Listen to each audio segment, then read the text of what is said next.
ever wondered what scholarship applications consist of? In this video today, I'm going to give you a broad overview of what a college scholarship application will typically consist of. Now, if you're new here, my name is Shannon. I make videos every Monday. My YouTube channel focuses fully on my college series, so anything about scholarships, dorm life, tips and tricks for supporting your student through their college journey. Now, for today's video, I really wanted to focus on the scholarship applications that colleges typically will have for your student. Now, colleges across the US typically have their applications open somewhere between October and February, and that is applying for the next academic year. So that means if you currently have a high school senior, they are going to apply for scholarships during their senior year of high school that will be for the following fall. Many schools open their scholarship application to all students and potential future students. This means that you do not have to actively already be enrolled on campus to apply for scholarships. As long as your student has applied to the institution, they typically are invited to apply for their scholarships. So let's dive into an overview of a typical college scholarship application. Most college scholarship applications have been condensed down to one application, saving your student a ton of time. Now, depending though on their major or program or specific scholarships, there may be additional steps beyond that initial application for them to complete to be eligible for very specific scholarships, whether those are major based or something else connected to your student. Now, it's really important that your student completes all application material. The main application, along with any supplemental material, will auto-match them in the scholarship system to scholarships they may be eligible for. This is super important detail to note, that there's not someone typically behind the scenes hand matching students to what they're eligible for. There's actually a computer system. So when your student is hitting certain boxes, checking certain marks, or data that's being inputted into the system like their GPA or their FAFSA, that information is auto-matching them into scholarship opportunities. So taking your time with a scholarship application is extremely important, as every single thing can auto-match a student into a scholarship. From the auto-matching, each scholarship pool is then reviewed by a scholarship committee to really dive down of those applicants who landed into the pool, who is truly eligible for this scholarship, and then they're scored for that scholarship. So who clearly matches the criteria as closely, has the best application, and then they're able to be matched perfectly to the scholarships as recipients or also as alternates. Every scholarship always has alternates chosen. So if at any time, at any reason, the student becomes ineligible for their scholarship, the scholarship committee or the financial aid office is able to go on to the next candidate to make sure that scholarship gets awarded to our students. So let's go through the most common aspects of a scholarship application. The first one that's going to be on most applications is a checkbox section. Now what this really is, it is a long list with checkboxes for your student to mark everything that applies to them. And I mean everything, I mean everything. This is one of the main areas that's going to auto-match your student into those scholarships they're eligible for. So anything that applies to them, they need to check that box. Now, what are some examples of these checkboxes? They could be participation in certain clubs. So are they a member of the chess club? Are they a member of the investors club? It can be for athletics. Do they play on an intramural team for volleyball? It could be interest in a future career. So they have an interest in being a teacher in K through 12. They have an interest in being an author. They have an interest in being a biomedical scientist for cancer. The limit is infinite of what could be in those checkboxes, but it's important that your student goes through and marks everything that matches to them. If your student misses a checkbox that actually matches something that they are interested in or some of their experience, they're going to be missing out on the scholarships that use that checkbox as an auto filter to get them into that scholarship. So my biggest tip is in this section for your student to take their time, read through every single line all the way, because sometimes some checkboxes will be, have you been any of the following, and will list out a ton of items, and your one that qualifies for your student may be somewhere in the middle there. So they need to read every line carefully, and then once they are done with their application, before they hit submit, go back to those checkbox areas and reread through the list one more time and see if there's anything that they missed that they're eligible for. These are really what's going to auto match them into scholarships, so they want to make sure they get every opportunity. Now, the next section that most scholarship applications are going to have are the short essay answer sections. Now, this is an area for your student to be as detailed as possible. These questions are really what the review committees are going to read when they're scoring your student's application. So the checkboxes filter your student into the application, and then the essays are what really are being scored by the review team. This is an area where your student needs to be detailed, provide full answers, and needs to be aware of the word count or character count that is provided for them in the instructions. This is not a place for your student to write 2 sentences. They need to be providing details, providing examples, really expanding upon their answers. If they do not have an answer to a specific question, writing NA is not acceptable whatsoever. They need to explain why they don't have an answer to that question. So a great example of this is, let's say one of the questions is, what school activities have you been involved in within the last 3 years? Now, let's say your student hasn't been involved whatsoever because they have been sick or they have been taking care of a family member. There is no activities that are provided by the school that they're interested in. They have severe anxiety. They've been going through bullying. Whatever the reason is of why they have not participated in things for school the last 3 years, they need to put that in the answer. They need to explain exactly why they've not been involved. Providing those details is what gives the reviewer the opportunity to A, get to know your student, B, have an answer to the question, and C, get to score them by the information that they provided.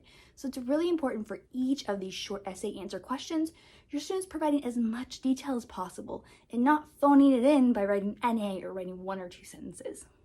Now, our next section is a little less common, but is possible to happen for many schools, is interviews. Now, interviews are going to happen only for specific scholarships, sometimes the most prestigious scholarships or scholarships with the most funding, where your students actually get to get invited to go and participate in an interview for that scholarship. Now, your students should treat this interview just like they're treating a job interview. They should dress for success. They should review their scholarship application prior to going, and they should look up details about that scholarship and review that information. On most financial aid websites, so their student's college financial aid website, they'll provide a list of all the scholarships, and they'll have a background or detailed description of the scholarships. That is important information for your student to pull off that website and review prior to going into that interview. Your student should also be prepared to answer questions about why they chose their major, why they chose their future career or what their future career plan is, things they are involved in, what has made them successful in school, what are basic interview questions of what is their greatest strength, what's their greatest weakness. They should also be prepared sometimes to answer about current events, so maybe watching the news for a day or 2 prior to the interview might be a great idea as well. Now, the amazing thing about interviews is A, your student's actually getting their face in front of the interview committee. Now, this is important because no matter how your student does in their interview, they're going to be able to show the interview committee who they are. They're putting a name to the face, they're getting to express their interests, what their future careers are, really humanizing your student. The other amazing thing about these interviews is, being honest, most students do not want to take those extra steps to complete the interview, whether that is completing the interview in person, completing it online. They don't want to take the time to prep, to get dressed up, and that automatically narrows down the candidate pool for that scholarship. So by your student participating in their interview, their chances of receiving that scholarship go up even higher because they took the time to prepare and actually go to the interview. Now, our next section that might be on a college scholarship application is auditions. Now, auditions are really typically reserved for specific majors, and that includes music, dance, and theater. Show business. Anytime that students are in these majors, they most likely will have an audition component to their scholarship application. So if they're in one of these majors, it's extremely important for them to go and talk to their department office. Just pop in or send an email and find out all the details for when those auditions are. The auditions may be in the fall, they may be in the spring, but a lot of scholarships are created for those majors that require students to complete that audition. That extra reason to show off their skills and to show off their craft, because donors want to make sure their scholarships are going to students who are truly dedicated to the major and potentially a career in that major. So it's very important for these showbiz type majors, music, theater, and dance, reach out to their college department to make sure they are getting signed up for that audition, they are prepping for the audition, they are showing up early and completing their audition. Not completing the audition could completely rule them out of receiving scholarships for their major. Now, they may still be eligible for generalized scholarships that are not attached to their major, but they're losing out on a lot of potential opportunities by not completing that one requirement. Our next section is portfolios. Depending on your student's major, they may be required, just like auditions, to complete a portfolio, an extra step that showcases their work. Typical majors that have this requirement are art, architecture, and sometimes engineering. Now, depending on the criteria, this might be your student submitting one piece of work to showcase or multiple pieces of work to showcase. It could be submitting this digitally, submitting it as hard copy, or even sometimes presenting it at specific events. Now, it's really important for your student, just like in auditions, to go talk to their major department office and see what the requirements are and when those deadlines are, because they can make themselves ineligible for certain scholarships related to their major if they don't complete those extra steps. And I'll be 100% honest, in my time working at scholarships at different institutions, many students don't want to do that extra step. And so the candidate pool is already small.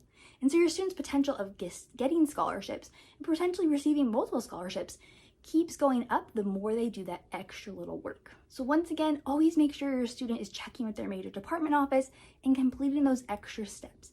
They're already doing amazing work, so they might as well show it off and have the potential to get their tuition and fees paid. Now, our next section is additional steps based on major or specific scholarships. Now, we've already been talking about a few additional steps with interviews, with doing auditions or portfolios, but sometimes depending on the major or the college your student falls into, there may be a supplemental application for them to complete. Now, this would be additional questions, whether that's checkbox questions, short answer questions, for them to complete to help further filter your student's application into the correct scholarships. A great example I can give you is at one institution I worked at.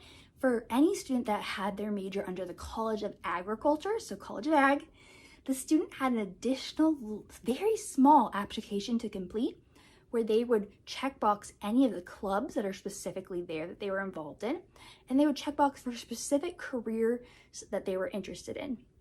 Now, this helped filter down all the applications from that major into those scholarships. And just like I've said multiple times, a lot of students don't want to complete the extra step. And in this case, the extra step was really easy because it was check boxes. So that made the candidate pools for those scholarships even smaller than they would have been without that additional application. So it's an extra step, but it's something for a student to be aware of. Now, how can they find out about these requirements? First, they should check the financial aid website for their college, because that will tell if there's any extra additional supplemental applications that they need to do based on their major. The second thing they can do is reach out to their department office to see if they know of any extra steps they need to take. Really, this is a filtering tool to match students into scholarships and to weed out students who are not putting in the work. So really make sure they're doing those extra steps. Now, an example of extra steps that could be scholarship specific, I have seen where there's been specific scholarships that students could be eligible for based on major and GPA or club involvement. And then they are asked to either read a short article, read a book, and then put in your response to that article or book, or answer a few short questions based on the book to make sure they did the reading and see their reflection on it. As we've talked about before, it's extra work, so the scholarship applicant pool is smaller. So yes, your student may need to read an article that they're not super interested in, or take the time to read an extra book and answer some questions, but it's all providing themselves extra opportunity to receive a scholarship. And sometimes just putting that in that extra work is what really shows everyone that they are truly interested in scholarships. Now, something to be aware of is depending on your student becoming eligible for certain scholarships, they may receive a scholarship email telling them to complete these additional steps. So it's very important when your student is in the process of completing scholarship applications for them to be checking their school email. Their school email is gold. That's where everything for school is going to get emailed to once they're currently a student on campus. So they need to make sure that they're checking for those additional steps and any instructions that come through email. Now, typically one of the final sections of a scholarship application is recommendations. So this is either letters of rec or it is a recommendation form that is going to be completed by someone other than your student. Now, typically this is going to be completed by faculty or staff that know your student, have taught your student, and worked with your student. I'm going to do a future video that gives tons of information about letters of rec and form recommendations, but some tips I want to give you right now is that your student should be reaching out to faculty and staff who know them really well. If a scholarship application only allows for one letter of rec, I would recommend it being from a faculty member, someone who can speak to their academic experience. If an application allows for more than one letter of rec or form, have one be academic focused and one be more socially focused, so things that they're involved in on campus, their journey as a college student, their challenges, their struggles. Always make sure your student is asking the individual ahead of time. Many times on these applications, instead of it being the student submitting those letters on behalf of the faculty, it's going to be the student inputting their email into the application. And then the individual is going to get a notification that Jenny is asking you to complete a letter of rec for her scholarship application. But it can be really awkward if Jenny never asked her faculty member to be a recommender for her. She just assumed they would do it. Letters of rec and form recommendations do take a lot of time because you want good quality letters. You don't want a form letter that just says, yeah, they're great, they got an A in the class, woo! You want something that really speaks to your student, the things they've noticed about it, some of their strengths and weaknesses, things they've overcome. So asking ahead of time and asking with appropriate length time is really important. Your student is most likely at any point of the year able to go onto their financial aid website and find out details about their scholarship application. So they could, let's say the application opens in January, they could already ask their faculty member in December to, hey, would you mind submitting a letter of recommendation for me for this scholarship application? It's going to open in January. I'll remind you then, but I just want to talk to you about it now so I'm considerate of your time. That is going to go a long way with faculty and staff. You are showing them that you're appreciative of their time. You want a quality letter. So asking ahead makes the whole process better for everyone. So those are the most common sections that are on a college scholarship application. So that includes checkboxes, essay questions, it might be auditions, portfolios, interviews, or additional supplemental applications. Also, letters of rec or recommendation forms. Beyond getting all those sections complete before your student hits submit, it is highly important for them to go back and check all of their work. Check everything. Go back through those checkboxes. Make sure everything your student is eligible for is checked. Reread through the short essay answers. Make sure everything has correct spelling, correct grammar, is providing examples and details. And then make sure any additional steps that you're asked to do are completed or completed by the additional deadlines. Once a scholarship application is completed, it's out into the committee's hands, into the scholarship universe to happen from there. But deadlines are extremely important. Most campuses are not going to extend scholarship application deadlines for any reason. There's too many applications that are coming in. Sometimes the system does not allow for applications to be submitted later. There's no way to open it and get the students into everything they need to be into so they can match the scholarships. So your student completing everything by the deadline is highly important. If they miss the deadline, most likely there is no exception and they will not be eligible for scholarships that year. Now let me take you through the process of what happens after your student hits submit and a scholarship application is closed. Once a scholarship application is fully closed, typically what happens next is all imported data is added into the system.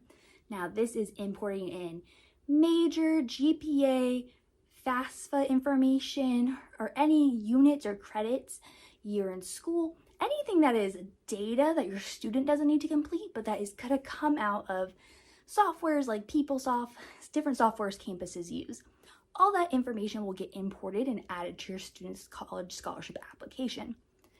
From there, your student is then matched based on all that data and their own answers from those checkboxes in different areas on the application into the scholarships they are potentially eligible for. Now, once they're in those pools, that doesn't mean that they're just getting that scholarship. Every single scholarship has its own criteria, has its own preferences within that criteria, but also may have those additional requirements that have to be hand edited in, as well as most scholarships have a limit of how many individuals can actually receive the scholarship. So for example, some scholarships may only be able to have one recipient of the scholarship, and there might be 45 people that go into that applicant pool. From there, really it's about narrowing down the individuals, where other scholarships might have 10 recipients, and so they're able to pull more from that pool and reward more students with the scholarship. Now, typically at most college campuses, there are actual humans reviewing every single answer that your student put in. And these are typically scholarship committees that are made up of faculty and staff from campus, sometimes some outside people, to review all the students' applications. So let's say that a scholarship is created specifically for students majoring in business finance who are members of the Investors Club. Very specific.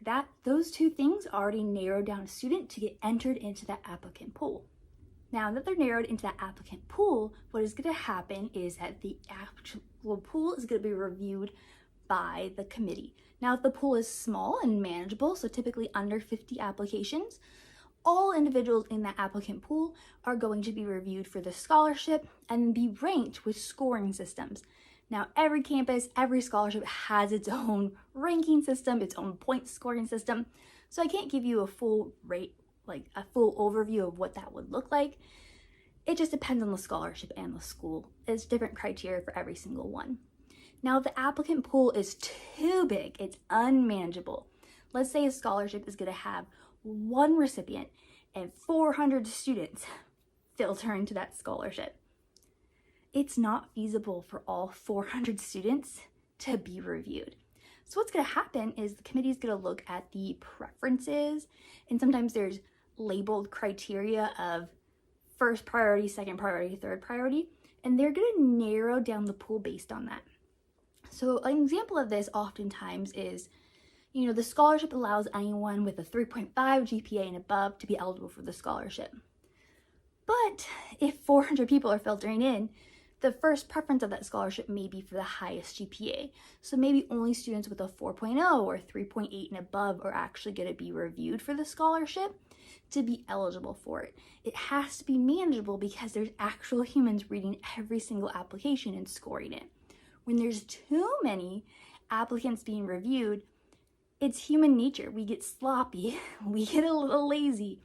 Reading through all that data and making sure you're scoring appropriately doesn't always happen, and so that provides even less opportunities for students and more room for error. That's sometimes why scholarship pools are narrowed down, to make sure that we are in quality reviews of the applicants for their scholarships. Now, once all scholarships are reviewed within an individual pool, let's go back to that example I gave you of a finance scholarship for students that are in the Investors Club. Once all of them are reviewed and scored, the system will show them in ranking order from the highest scoring student down to the lowest scoring student. And let's say this scholarship only has one recipient. The top student is typically who is going to be double checked and be awarded the scholarship. And the next student in line will be the alternate for that scholarship.